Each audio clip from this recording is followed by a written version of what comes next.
What is all this stuff, Billy? This is a giant salvinia that's infested our lake. Wow. Giant salvinia, Caddo Lake's deadly carpet.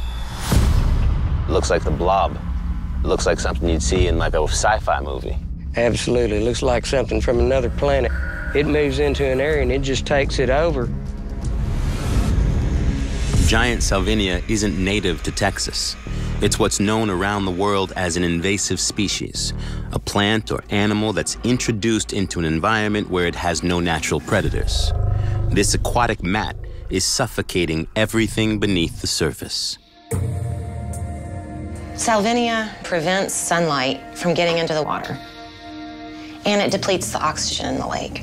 So the fish can't live under it, so they've got to move. Any other aquatic plants that were healthy, they have no sunlight and they die. It outcompetes everything else. Since tourism forms the heart of the local economy, if the lake dies, uncertain dies with it. The fishing goes away, the boating goes away, the skiing goes away. Your restaurants, your guest houses, your boat rentals, canoe rentals. Without the tourism, Caddo would not survive. Caddo's infestation began with a sneak attack. Back in the 1990s, American landscapers and gardeners started importing giant salvinia plants from their native Brazil. People just think they look pretty, and they want to put it in their aquatic pond. Maybe they want to have it in their aquarium. But somewhere around 2006, humans or animals unwittingly introduced salvinia into Caddo Lake. They dump their aquarium into the lake, or a bird picks up a sprig of it and brings it to Caddo, where it takes over. Darren Horton kills monsters for a living. He's an exterminator. But to snuff out this pest, you have to get your boots wet.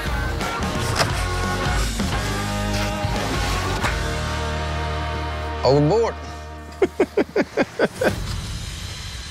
All of this is salvinia here? All this is salvinia. Everything you see there came from this. 2 leaves and 1 root going down can double in size every 3 or 4 weeks. This is all it takes. That's all it takes. There are over 4,000 invasive species in the U.S. alone, annihilating the environment to the tune of $138 billion each year. Globalization has made it dangerously easy for invasive breeds to hop across borders and kill off the native species.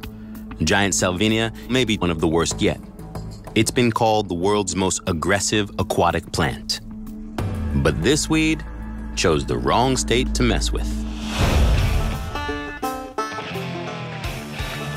This is Texas. We don't wait around for somebody to come fix it. That's why people are rolling up their sleeves and fighting it. Welcome to the war room.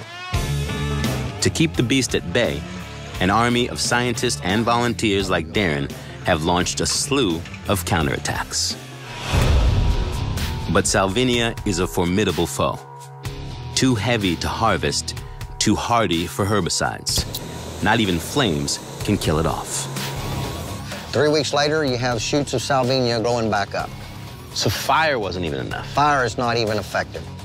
To wage war against this lake-eating monster, they have to rethink their arsenal.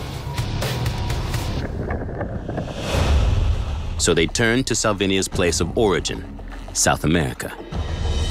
How does Brazil deal with salvinia? It's led to a shocking revelation, a state-of-the-art killing machine so stealthy, it's practically invisible. The reason the plant isn't taking over Brazil like it's taking over Caddo Lake is because of the giant salvinia weevil. Weevil. It's a weevil. The bug. The bug. A weevil is a tiny insect, about the size of a tick. The only thing it feeds on is salvinia. 100,000 of these blink-and-you'll-miss-'em bugs can chew through 150 acres in just a few months. The larvae bore into the roots of the plant, and the adults eat the new growth of the plant, so they can really devastate it from the top and the bottom. And that's why this exterminator, who kills bugs for a living, is also breeding them. So all these tanks in here are filled with weevils that you're raising, and you're going to put them out there on the lake. That's absolutely correct. Since there's no surefire way to separate the weevils from the salvinia in the tub, these infested plants will be placed in the lake whole, Trojan horse style. The salvinia won't know what hit them.